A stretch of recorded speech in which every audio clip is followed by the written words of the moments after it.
سمحتي يا استاذه، انا مش هقدر اتاخر اكتر من كده. عندي بكره الصبح شغل في المقرأة، وعايزه الحق العشاء واذكار الصباح والمساء والورد بتاعي. عندي شويه حاجات محتاجه ان انا محتاجه افهم انا هنا ليه.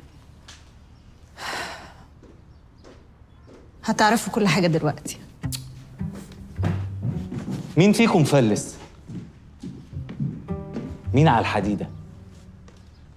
مين استلف من طوب الأرض لغاية ما كرامته اتبهدلت وبقى منظره رمة؟ انا وانا جاي اتهزق ولا ايه؟ ممكن حضرتك تدخل في الموضوع من غير الغاز؟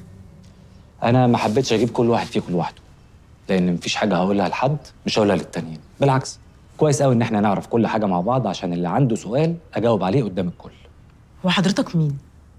أنا مفلس زيكم، وواحد من ضحايا شركة أرض المستقبل للتنمية الزراعية زيكم برضه. اهلا. حسبي الله ونعم الوكيل فيهم، إله ربنا ينتقم منهم. بدعي عليهم في كل ساعة وكل وقت وكل أذان، ربنا يشيل ويحط عليهم يا رب على الشقاية اهدي يا حاجه، انا حاسس ان السقف هيقع علينا من كتر الدعاء. اهدي نفهم بس. حضرتك محامي؟ لا حرامي، بس لسه ما سرقتش. سيد، الحاجة دي ترجعها للناس اللي كانوا في المسرح. ايه يا عم، هو رامي بلا ولا انا ما اعرفش حاجه عن الحاجات دي؟ والولايه اللي كانت لابسه العبايه السمراء اللي كانت لابسه الساعه دي انا ما شفتهاش قبل كده. انت مش هتحتاج تنشل حد بعد كده، حرامي؟ وانتي مش هتحتاجي تزوري بعد كده. مزوره.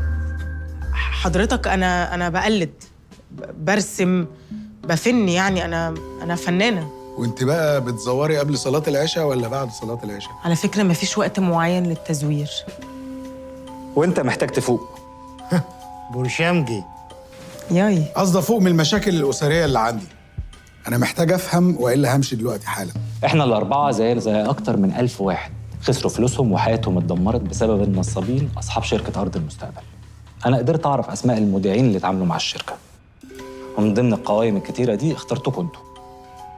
وبقى لي فترة بدرس حياتكم وبراقبكم لغاية ما اتأكدت إنكم أنسب مجموعة ممكن تساعدني عشان أحقق هدفي. إحنا؟ أيوه. ليهم حق يستغربوا والله. ايوه احنا فعلا مستغربين والله يا ابله. معلش اسم حضرتك ايه؟ مي. مي. الابله مي. احنا مستغربين جدا. هو ايه الهدف اللي حضرتك عايزنا نساعدك فيها يا باشمهندس؟ إننا نرجع كل اللي ضاع، مش بس اللي اتاخد مننا، لأ، كل الفلوس اللي اتاخدت من الناس لغاية آخر جنيه. يا ريت. ده انت تبقى برنس، الله يبارك لك. الموضوع ده قديم قوي. ايه الجديد بقى اللي انت هتعمله لنا؟ هنعمله أنا وأنتوا. جميل. اللي هو إيه بقى؟ هنسرق الفلوس اللي اتسرقت مننا ومن الناس. زي الافلام يعني. انت بقى رئيس العصابه ولممنا من الملاجئ والحواري والازقه، والفلوس دي محطوطه في خزنه عليها حراسه وكلاب واجهزه تتبع. حراسه وكلاب واجهزه تتبع على خزنه ليه؟ والخزنه هتتتبع مين؟ هو انت مفيش اي كيو اصلا؟ لا معلش يا جماعة، ثانية واحدة، أنا شغالة في بنك والخزن عندنا مش كده خالص. هنروح نجيب كلاب حراسة نحطها على الخزن إزاي طيب؟ هو انت شغاله في بنك ولا مزوره ولا محافظه قرآن؟ أنا فنانة. يا جماعه انتوا مش واخدين بالكم، هي بتبقى خزنه في جزيره في قلب الميه، عشان توصل لها لازم تعدي على 3 مراحل، مش هتطفش بسهوله. إيه ده، بحر وطرطشة؟ على فكرة أنا ما بعرفش أعوم. عسل. طيب يا جماعه، فرصه زي قلتها، واتمنى ما اشوفش حد فيكم تاني. طب وأنا والله العظيم يا أستاذ كان نفسي أشترك مع حضرتك في السسبنس ده، بس هدعي لي. بقول لكم يا جماعه ما حدش يعرف فوال قريب، اصل نفسي افاني على البرنجان. كل واحد فيكم هترجع له فلوسه وعليهم 10 مليون جنيه.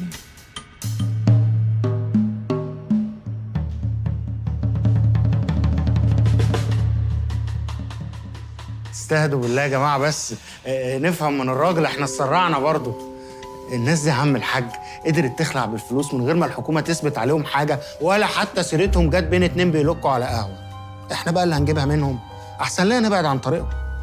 هما مش ناس، هو واحد بس، توفيق ابراهيم، ومرمي في السجن دلوقتي، ربنا ينتقم منه. ربنا ياخده يا رب. شوف هو مسجون، بس حسبي الله ونعم الوكيل فيه، يا رب يفضل مسجون ويحرق يا ستي قلبه حقك على عليا والله، انا غلطان ان انا فكرتك بالدعاء، انا اسف. لا على فكرة هم ناس كتير مش واحد بس زي ما بنقول. الموضوع كبير قوي، هبقى احكي لكم كل حاجة. انوي انت بس وانا هبهرك. انت ليه اخترتنا احنا بالذات؟ وانا كمان بقى محتاجة افهم بصراحة. لأسباب كتير قوي. صحيح كل واحد فيكم عنده مهارات أنا هحتاجها، بس السبب الأهم إن مفيش حد فيكم عنده حاجة يخسرها. إيه اللي هيحصل يعني لو فشلنا في اللي بنعمله ده؟ ولا حاجة. كل واحد فيكم حاول يحل مشاكله وفشل. اللي بيته اتدمر، واللي ما شاء الله بقت مزورة، واللي اتسجن، على الأقل معايا في أمل. هديكوا 24 ساعة مهلة تفكروا، واللي هيقرر إنه يشتغل معايا يبعت رسالة على الرقم اللي هتديه لكم مي. قبل مي. أنا كده خلصت كلامي. ومن هنا اتولد جاسمين بي. كنت عايزة مكان يشبهني، مكان يشبه كل الناس اللي تعبت ونجحت وبيفهموا جودة الحياة الحقيقية. أنا ما حبيتش أعمل مشروع يعدي، أنا حبيت أعمل مشروع يعيش ويكبر، وده بالنسبة لي هو النجاح الحقيقي.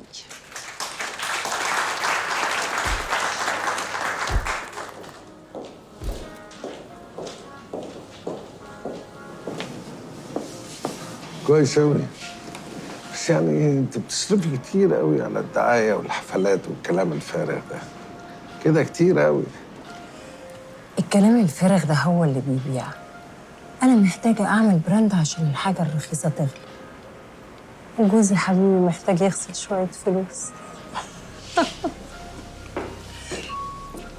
مدام ياسمين، طبعاً إذن. اتفضلي.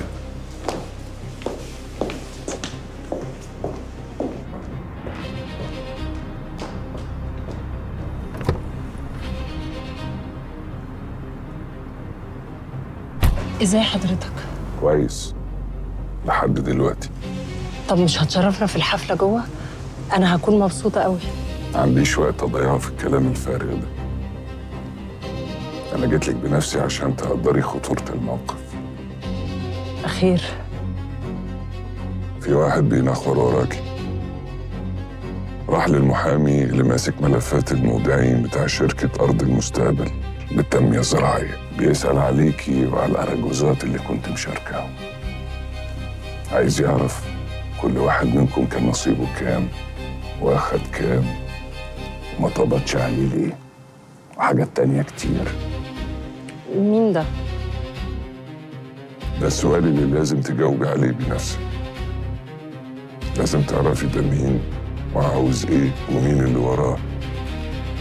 تحل المشكلة بعيد عني وبعيد عن أي حد. انت فاهمة؟ وإلا مش هيبقى كويس علشانك. باي باي.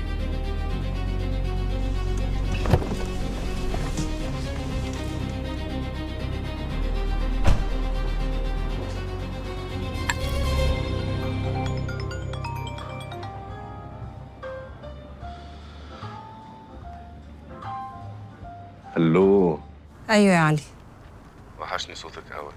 انا مبسوط بس مش مستغرب، عشان طول ما انت زمار وانا طبال مسيرنا هنتلاقى. أنا عمري ما نسيتك. وانا عمري ما بطلت افكر فيك يا ياسمين. إيه ده؟ حب بقى وكده؟ حب على غل، على انك وحشاني. انت عارفه لو جيتي شفتيني دلوقتي تعرفي ان صورتك عمرها ما فرقت خيالي. أنت عايز إيه؟ يا ياسو، انت اللي مكلماني يبقى انت اللي عايزه. ولو عملت اللي أنا عايزاه هديك اللي تطلبه. اولد از جولد.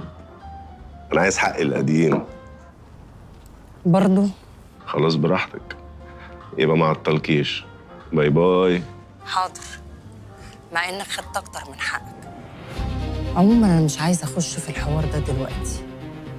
هديك اللي أنت كنت طالبه وفوقيهم 20,000 دولار. بس بخيلة قوي. ما هي حاجات بسيطة هتكر وراها حاجات أتقل. اوكي، طالما هتجر وراها حاجات تانية أتقل ماشي. في واحد عايزاك تعرف لي هو مين. اديني اللي تعرفيه عنه 24 ساعة اجيب لك وراه. معرفش عنه كتير، بس شك في حد كده. لو طلع هو هيبقى جنى على نفسه وعليه.